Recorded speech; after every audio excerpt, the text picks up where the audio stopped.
का कौआ अपनी बीवी टुनटुनी और अपने बेटे गोलू के साथ रहता था। उनके पास एक बिल्ली थी जिसका नाम उन्होंने पूसी रखा था। गोलू पूसी को बहुत प्यार करता था। एक रात जब सब सो रहे होते हैं तभी पूसी को खिड़की में काला साया दिखता है। पूसी खतरा जानकर खिड़की के पास चली जाती है। वहाँ एक भूतिया चिड़िया की आत्मा खड़ी होती है। कितनी प्यारी बिल्ली है, वाह, मुझे देखते ही आ गई। लेकिन तभी पूसी उस पर अपने पंजों से हमला कर देती है। लेकिन भूतिया चिड़िया की आत्मा को कुछ नहीं होता और वो पूसी को पकड़ लेती है। बहुत ही वफादार बिल्ली है भाई, मजा आ गया। लेकिन तू मेरा कुछ नहीं बिगाड़ सकती। अरे सामने तो कोई बच्चा सो रहा है, क्यों न इसे खा लूं? मेरी कई दिनों की भूख मिट जाएगी इसका नरम नरम मांस खाकर। लेकिन पूसी का रोना सुनकर सब जाग जाते हैं। अरे गोलू बेटा, क्या हुआ यहाँ? और पूसी कहाँ गई? मैंने उसके रोने की आवाज सुनी। अरे लगता है ये लोग इस बिल्ली को ढूंढ रहे हैं। क्यों ना मैं इसके शरीर में ही समा जाऊं और मौका मिलते ही इन सब पक्षियों को मार दूंगी। ऐसा कहकर भूतिया टोनी चिड़िया की आत्मा पूसी के शरीर में समा जाती है और पूसी जोर जोर से रोते हुए बेहोश हो जाती है। पूसी का रोना सुनकर टुनटुनी और कालू खिड़की के पास जाते हैं। अरे टुनटुनी, ये रही पूसी, लेकिन बेहोश कैसे हो गई? ऐसा लग रहा है किसी ने इसे मारा है, लेकिन यहाँ तो कोई भी नहीं है। हो सकता है कूद रही होगी और गिर गई। फिर कालू पूसी को उठाकर गोलू के साथ सुला देता है और वहाँ से चला जाता है। ये पक्षी तो मेरे छोटे करतब से ही डर गए। मजा तो तब आएगा जब मैं इनका मांस खाऊंगी। और पूसी रानी, ऐसा करने में मेरी मदद करेगी तू? फिर अगली रात भूतिया चिड़िया की आत्मा पूसी के शरीर में आती है और गांव के अंदर चली जाती है। वहाँ कुछ पक्षी बैठे होते हैं, वो उन्हें मार देती है। अगले दिन गांव में मरे हुए पक्षियों को देखकर अफरा तफरी मच जाती है और गांव वाले इकट्ठा हो जाते हैं। अरे मर गया रे, ये पक्षियों को कौन मार रहा है? वो भी इतनी बुरी तरह। सबका कुछ न कुछ हिस्सा गायब है। तभी वहाँ एक तोता आता है और बोलता है, भैया, अब हम बोलेंगे तो विश्वास नहीं करोगे तुम लोग। हमने कल रात में बिल्ली को देखा था जो भूतिया चिड़िया की तरह बोल रही थी। भैया, कहीं बिल्ली भी पक्षियों की तरह बोलती है? लगता है तुम नशा कर लिए होगे या तो नींद में होंगे। तभी गांव वालों की घटना देख कालू भी वहाँ पहुँच जाता है और गांव वाले रात में ये घटना के बारे में बताते हैं, जिसे सुनकर कालू डर जाता है और वहाँ से घर वापस चला जाता है और टुनटुनी को बोलता है, टुनटुनी, कल गांव में रात में किसी बिल्ली ने पक्षियों पर हमला कर दिया और उन्हें बहुत ही बेरहमी से मारा। अच्छा, ये तो बहुत बुरा हुआ। लेकिन एक बिल्ली ये सब कैसे कर सकती है? गांव वालों को धोखा हुआ होगा। नहीं नहीं, ये सच है, क्योंकि हरी ने ऐसा करते हुए देखा था। तुम मानो या न मानो, मुझे तो ये अपनी पूसी का काम लगता है। तुम पागल हो गई हो क्या? अपनी पूसी ये काम कभी नहीं कर सकती। और वैसे भी वो कितनी जरा सी तो है। लेकिन फिर भी तुम्हें ऐसा लगता है तो हम उस पर नजर रखते हैं। फिर कालू टुनटुनी पूसी को घर के बाहर बांध देते हैं और रात में सोने का नाटक करने लगते हैं। रात होते ही पूसी अपनी चैन तोड़ देती है और पक्षियों पर हमला करना शुरू कर देती है। ये देखकर वो डर जाते हैं। मजा आ गया, अब मैं कल अपने मालिक का मांस खाकर वहाँ से चली जाऊंगी। मुझे कुछ गड़बड़ लग रही है। मैं कल ही जाकर बाबा से बात करता हूँ। तुम बस अपना ध्यान रखो। अगली सुबह कालू बाबा के पास जाता है और उनसे रात की घटना के बारे में पूछता है। बाबा थोड़ी देर ध्यान लगाने के बाद बोलते हैं, बेटा, तुम्हारी बिल्ली के शरीर पर एक भूतिया चिड़िया की आत्मा ने कब्जा कर लिया है। तुम्हारी बिल्ली बहुत ही वफादार है। तुम्हारे बेटे गोलू को बचाने के लिए उसने अपनी जान खतरे में डाल दी। लेकिन तुम चिंता मत करो, ये लो, ये पवित्र राख और ये उस बिल्ली को खिला देना। अब तुम जाओ और अपने परिवार को देखो, वो उस भूतिया चिड़िया की आत्मा के वहाँ रहते हुए खतरे में है। कालू पवित्र राख लेकर घर पहुंच जाता है।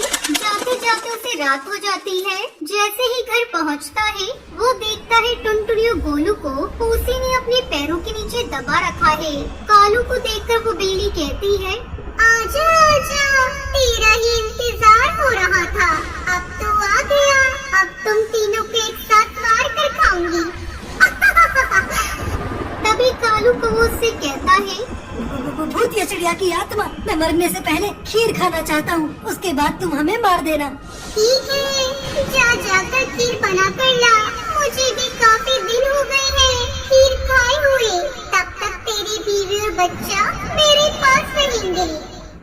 ये सुनकर कालू कौवा खीर बनाने लगता है और चुपके से पवित्र राख उसमें डाल देता है और खीर लेकर भूतिया बिल्ली के पास आता है। वाह वाह, मजा आ गया। खीर की खुशबू तो जबरदस्त है। ला जल्दी से दे, मुझे भूख लगी है। भूतिया बिल्ली वो खीर खाने लगती है, लेकिन तभी पवित्र राख अपना असर दिखाना शुरू कर देती है और भूतिया चिड़िया की आत्मा बिल्ली के शरीर से बाहर आ जाती है। ये क्या खिला दिया तूने मुझे? मेरे पेट में जलन क्यों हो रही है? भूतिया चिड़िया की आत्मा, ये पवित्र विभूति है जो बाबा ने मुझे दी थी। अब थोड़ी ही देर में तुम पूरी तरह जल जाओगी। मैं तुझे छोड़ूंगी नहीं, जान से मार दूंगी। मैं बदला लेने वापस जरूर आऊंगी। इतना कहते ही भूतिया चिड़िया की आत्मा जलकर राख हो जाती है। अब कालू, टुनटुनी और गोलू अपनी बिल्ली के साथ खुशी खुशी रहने लगते हैं। कई सारे पशु पक्षी अपना जीवन बसर कर रहे थे।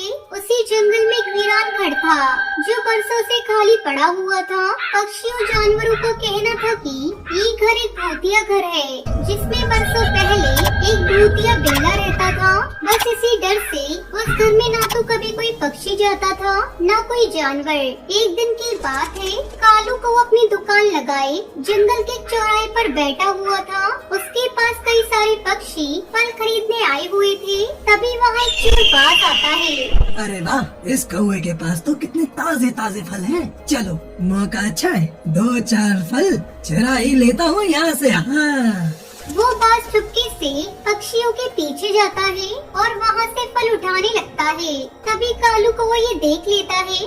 अरे चोर चोर, देखो देखो, वो बाज ने मेरे फल चुरा लिए, पकड़ो उसे। ये सुनकर चोर बाज वहाँ से भागता है। उसके पीछे कालू कौवा और सारे पक्षी और जानवर भागने लगते हैं। चोर बाज जब पीछे मुड़कर देखता है, अरे बाप रे, ये तो पूरे जंगल के पक्षी और जानवर मेरे पीछे पड़े। अरे भाग बेड़ूबाज यहाँ से, वरना इन सब ने पकड़ लिया तो भूत बना देंगे, भूत। वो चोर बाज पूरे जंगल में गोल गोल घूमने लगता है, पर वो सारे पक्षी और जानवर उस चोर बाज का पीछा करना नहीं छोड़ते। ये देखकर वो चोर बाज परेशान हो जाता है। अरे आज तू कहीं भी भाग जा, बस आज तो हम तुझे नहीं छोड़ेंगे। रुक जा रे। अरे इन पक्षियों को कोई दूसरा काम नहीं है क्या? अरे 1 घंटे से मेरे पीछे पड़े हैं। अरे कहाँ भागू रे, मैं अब कहाँ भागूं? तभी वो चोर बाज उस भूतिया घर में घुस जाता है, जिसे देखकर सारे पक्षी और जानवर वहीं रुक जाते हैं। अरे थक गया यार। अरे कहाँ गया वो चोर बाज? अरे उसे मैं जिंदा नहीं छोड़ूंगा। कहाँ गया? अरे बाप रे बाप, ये तो उस भूतिया घर में घुस गया है। अरे भागो यहाँ से। सारे पक्षी और जानवर वहाँ से भाग जाते हैं। देखते ही देखते रात हो जाती है। सारे पक्षी अपने घरों और घोंसलों में सोए हुए थे। तभी अचानक उस भूतिया घर में से भूतिया बिल्ला निकल कर आता है और वो चुपचाप चलते हुए उसी कालू के घोंसले में जाता है, जहाँ कालू और उसकी पत्नी सुंदरी दोनों आराम से सोए हुए थे।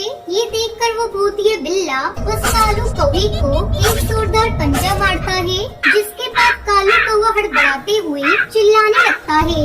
अरे बाप रे बाप, अरे मेरा मुँह है। अरे छोड़ दे, अरे छोड़, अरे क्या कर रहा है? कौन है?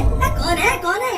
तभी वो भूतिया बिल्ला कालू कौवे के दोनों पैर पकड़ता है और उसे जोर से पटकता जाता है। बचाओ, अरे बचाओ, मुझे बचाओ। अरे छोड़ो, अरे ये क्या कर रहे हो? अरे छोड़ो। वो भूतिया बिल्ला बिना कुछ कहे उस कालू कौवे को पटक पटक कर मारता है। कालू कौवा पूरा लहूलुहान हो जाता है। तभी वो भूतिया बिल्ला कालू कौवे को पकड़ता है और उसे भूतिया घर के अंदर ले जाता है। ये देखकर सुंदरी कौवी जोर जोर से रोने लगती है। अरे वो भूतिया बिल्ला कहाँ लेके चला गया मेरे पति को? अरे कोई तो बचाओ मेरे पति को। सुंदरी भी पूरी रात अपने घोंसले में बैठकर रोती रही। देखते ही देखते सवेरा हो जाता है। तभी सुंदरी कौवी आसपास के सारे पक्षियों को कल रात की घटना के बारे में बताती है। अरे वो चोरबाज भी उस भूतिया बिल्ला के घर में घुस गया था, वो भी जब से दिखा नहीं। और एक बार जो उस भूतिया घर में जाता है वो दोबारा जीवित लौटकर वापस नहीं आता। वो मैं नहीं जानती, पर वो भूतिया बिल्ला मेरे पति को कुत्ते की तरह पटक पटक कर मार रहा था और पता नहीं वो कहाँ लेके चला गया। कल रात से मेरे पति का कोई अता पता नहीं है। देखते ही देखते रात हो जाती है। तभी भूतिया बिल्ला फिर से उसी भूतिया घर के अंदर से बाहर आता है और वो मिट्टू तोते के घोंसले में जाता है। मिट्टू तोता उस समय अपने घोंसले में अकेला था। अरे भूतिया बिल्ला, अरे बचाओ बचाओ। तभी वो बिल्ला मिट्टू तोते की गर्दन मुंह में दबाकर उस तोते को भी पकड़कर अपने भूतिया घर में ले आता है। उसके बाद अंदर क्या होता है ये किसी को नहीं पता। देखते ही देखते कई दिन गुजर जाते हैं। वो भूतिया बिल्ला रोज रात को जंगल में आने लगा और एक एक कर पक्षियों को पीट कर उस भूतिया घर में ले जाने लगा। अब जंगल से कुछ पक्षी और जानवर कम होने लग गए थे। कुछ समय बाद रात के समय जंगल में किसी पक्षी की शादी हो रही थी। वहाँ जंगल के सारे पक्षी मौजूद थे। अरे वाह, आज तो क्या मजा आ रहा है यार। कितने बढ़िया बढ़िया पकवान खाने का मजा मिल रहा है आज तो। हाँ। अरे ओ बंटी, तुम्हें मजा शादी करेगी बल्कि खाने का आ रहा है। अरे कितना खाओगी, एक दिन खा खा कर फट जाओगे। खबरदार, अगर मेरे भोजन के बारे में कुछ उल्टा सीधा कहा ना तो। अरे बकवास बंद करो दोनों अपनी, कब से दिमाग का दही किए बैठे हो। अरे हम यहाँ शादी में आए हैं, वो दूल्हा टुन्नू चिड़ा कहाँ है? सारे पक्षी टुन्नू चिड़ा को तलाश करने लगते हैं, पर तभी वही एक पेड़ पर टुन्नू चिड़ा रोते हुए सारे पक्षियों को चिल्लाते हुए आवाज लगाता है, जिसे उसे भूतिया बिल्ला ने पकड़ रखा था। अरे मुझे बचाओ रे! अरे ये भूतिया बिल्ला ने मुझे पकड़ लिया। अरे मुझे बचाओ बचाओ! सारे पक्षी देखकर हक्का बक्का रह जाते हैं। ओए भूतिया बिल्ला, छोड़ चिड़ी को। अरे आज उसका बिल्ला है। तभी वो भूतिया बिल्ला उस चिड़ी को पकड़कर उसे भूतिया घर के पास ले आता है और अंदर चला जाता है। ये देखकर सारे पक्षी और जानवर भी उस भूतिया घर के पास आते हैं। भूतिया बिल्ला मेरे पति कालू को भी इस भूतिया घर में लेके चला गया है, कोई तो बचाओ। तभी उस भूतिया घर से एक भयानक भूतिया बिल्ला बाहर आता है। ये देखकर सारे पक्षी और जानवर हक्का बक्का रह जाते हैं।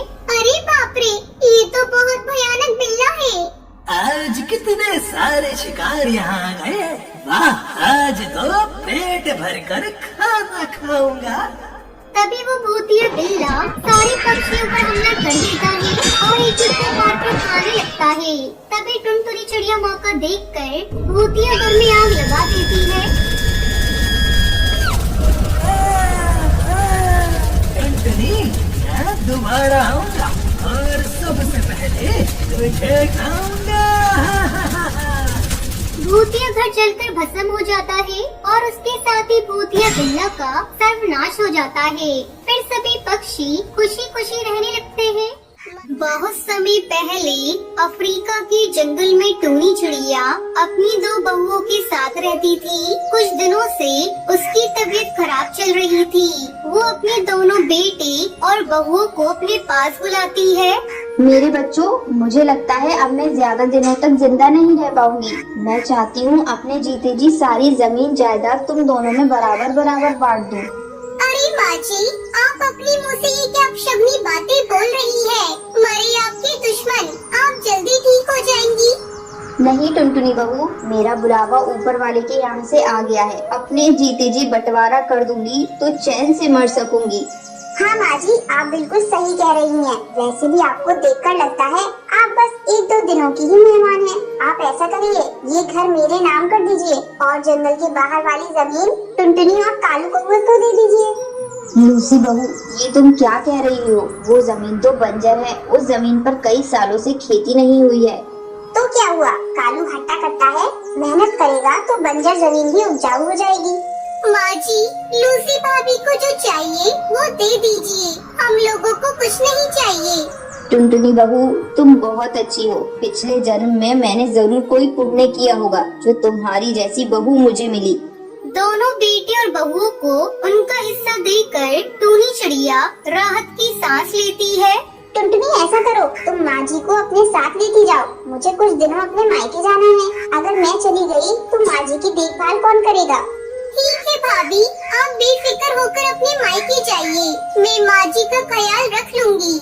कालू कौआ अपनी माँ और पत्नी के साथ एक छोटा सा घोंसला बनाकर रहने लगता है। इस तरह कुछ दिन गुजर जाते हैं। एक दिन कालू कौआ टुनटुनी चिड़िया से कहता है, टुनटुनी चलो खेत की सफाई करके सारे कंकड़ पत्थर हटा देते हैं, फिर माँ का आशीर्वाद लेकर बैगन की खेती करेंगे। ये तो आपने बहुत अच्छा सोचा है जी। देर करने से कोई फायदा नहीं, हम आज से ही खेत की सफाई शुरू कर देते हैं। दोनों पति पत्नी मिलकर खेत का सारा कंकड़ पत्थर हटाकर उसकी सफाई करते हैं, फिर उसमें मिट्टी और खाद डालते हैं।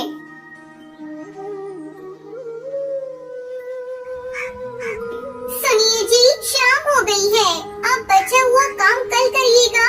कालू टुनटुनी चिड़िया के साथ घर आता है। माँ जी कुछ तो बोलिए। माँ जी, आप इतनी जल्दी हमें छोड़कर नहीं जा सकती।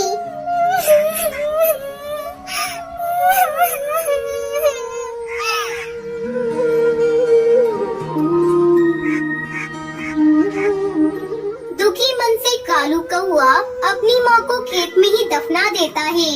माँ अपना आशीर्वाद सदा हम पर बनाए रखना।